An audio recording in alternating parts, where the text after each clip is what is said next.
really elite level, some of those athletes will be starting to breathe through their mouth because their lactic acid threshold is pretty high. But for those avid weekend joggers out there, try to just start out breathing in through your nose. Let me ask you one thing, and this happens to me constantly because I like to jog. Right.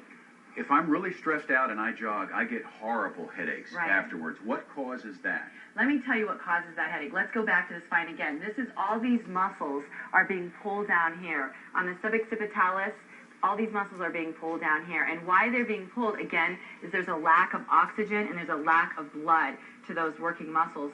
So what we need to do is when we cool down after our run, you need to take at least 5 to 7 minutes to let that heart rate come back down naturally. I use the analogy again about a car. If you're out driving your car, you're going 80 miles an hour, you're not going to put the brakes on right there. You're going to take the car back down to third, second, first, and to stop. The same with the body. So you're getting those headaches because that blood is not coming out of those muscles the way it should be. So how can I avoid? I mean, do I cool just down. sit down or no, just kind of do a so if walk? you're running really fast and you're out there for your running fast, fast? then you want to just take it down one level, down another level, down a level up. So you're walking. So Maybe you end your slow down, power walk out a little while, then slow down. And the next thing you can do after you're done with your walking, this is still during your run, is you want to make sure that those muscles have been stretched and put back into neutral alignment. Because what happens with a lot of my clients is that after they're done running, because they've been in this position, this is how they stop. And they walk around the rest of the day, and they wonder why they're in these headaches. McGillis because gorilla. These muscles haven't come back. So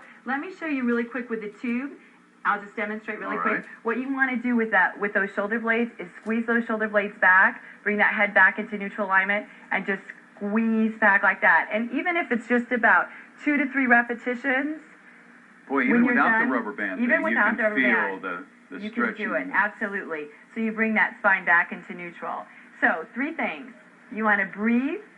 You want to make sure you're putting that spine back into neutral after any intense activity, or even an activity such as what you're doing this morning between breaks. Just take that posture and bring it back into neutral. And the third thing, and the most fun, is actually doing something fun. So for myself, I would go out and buy something like a bouquet of flowers, or I'll tell my male clients, if you like baseball or you like to build model airplanes when you were a child, go out and buy one of those this weekend, because that's a way to de-stress and to kind of get back into a relaxation mode. So I'm going to work out today and buy a Land Cruiser. Yeah, that's right. I'm going to tell Sally you said I could do it. Yeah. You're a stress reducer, Sal. Yeah.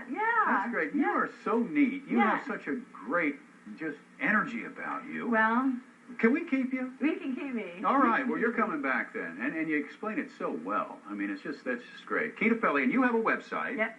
And a number to call. And let's show that right now, because I know folks are going to want to get a hold of you. 619-259-7471. And your website is...